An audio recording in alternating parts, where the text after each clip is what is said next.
last week, the Electoral Commission announced that William Ruto had won the presidential election. However, this was rejected by the Azimio coalition. Raila Odinga rejected the results from the presidential election, saying that the announcement of the winner was illegal. Odinga cited a split in the Electoral Commission and the chairman's failure to explain how he came up with the final numbers. Addressing elected governors, members of parliament and politicians allied to the Azimio coalition, Raila Odinga last Tuesday threatened to go to court.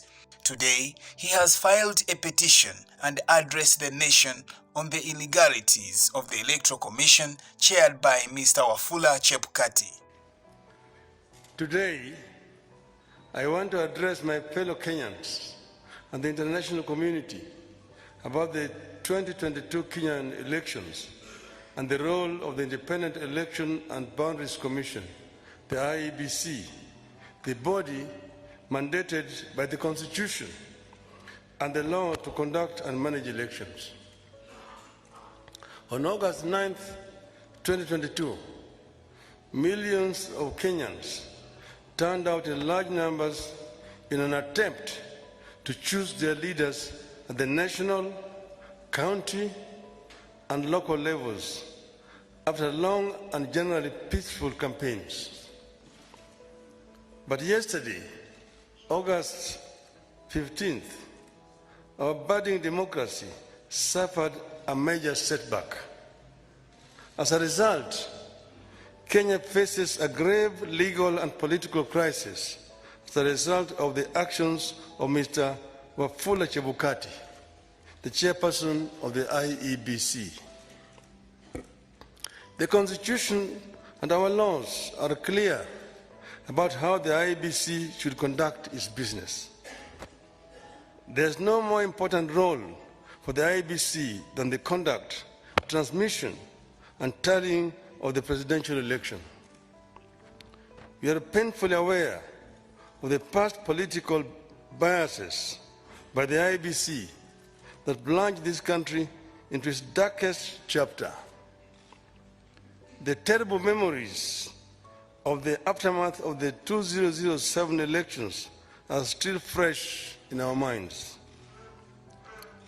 In 2017, the Supreme Court of Kenya nullified the presidential election again because of the misconduct of the IEBC. What we saw yesterday was a travesty and a blatant disregard of the Constitution and the laws of Kenya by Mr. Chebukati and a minority of IEBC commissioners.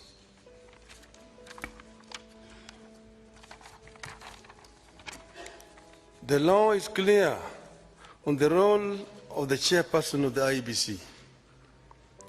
The law does not vest in the chairperson the powers of a dictator to rule the IEBC unilaterally. The IEBC is structured as a democratic institution in which decisions must be taken either by consensus or by a vote of the majority. The chairperson and a tiny minority of commissioners have no legal authority to take weighty decisions and proclaim them as the rulings of the IEBC. The law on the IEBC provides that unless a unanimous decision is reached, a decision on any matter before the Commission shall be by a majority of the members present and voting. Dr. Sam Kaziwe is a political analyst. When asked about the lessons for Uganda from the contested Kenyan election, this is what he had to say. I think the way political actors have managed the after effects in Kenya is also commendable. Because despite the fact that Odinga disputes the results, he has variously told his supporters to remain calm and peaceful.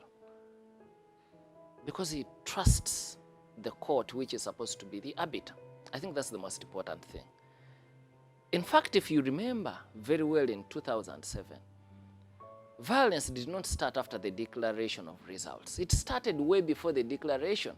By the time the declaration was made, people had already died. Properties had already been destroyed. People started rioting the moment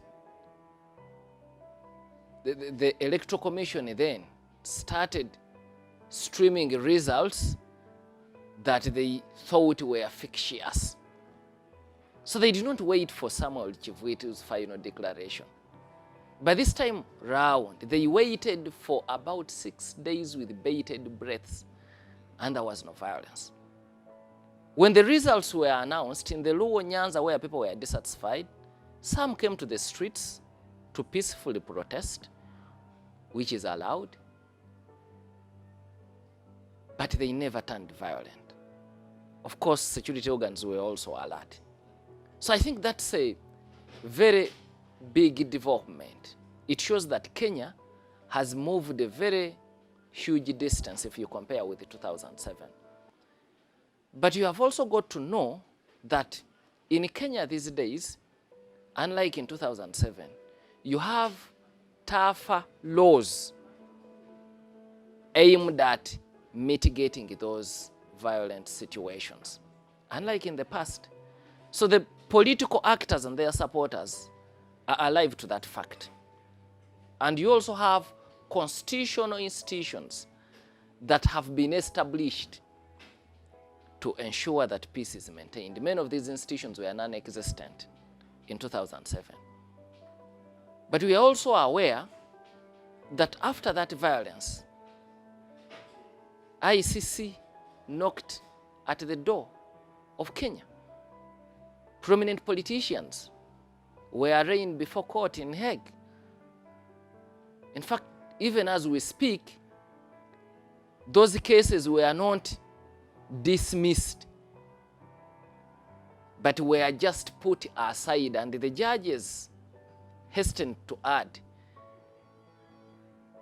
that in future, these cases can be resurrected. I mean, it's not common in law. But because of the unique nature of the case, the judges held so. So Kenyans are alive to all these facts. And I know that besides court, political processes are going on, and political processes will be able to complement the legal processes for a better Kenya.